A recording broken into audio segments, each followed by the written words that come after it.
మళ్ళీ లాక్‌డౌన్ అంటున్నారండి. అది నిజమో అబద్ధమో తెలీదు గానీ, అసలు లాక్‌డౌన్ అంటే మాత్రం ఆడోళ్ళ గుండెల్లో రైలు పరిగెత్తినట్టే.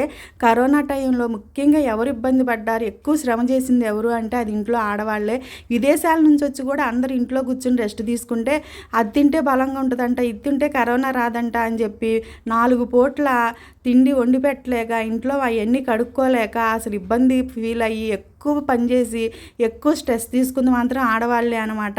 ఎందుకంటే పొద్దున ఒక టిఫిను, మధ్యాహ్నం, మళ్ళీ సాయంత్రం 4కి, మళ్ళీ 5కి ఈ మధ్యలో ఫ్రూట్స్, డ్రై ఫ్రూట్స్ వాటిని నానబెట్టడం, వాటిని అన్నిటిని ఇవ్వడం. అబ్బా! అసలు మామూలు శ్రమ చేయలేదనమాట.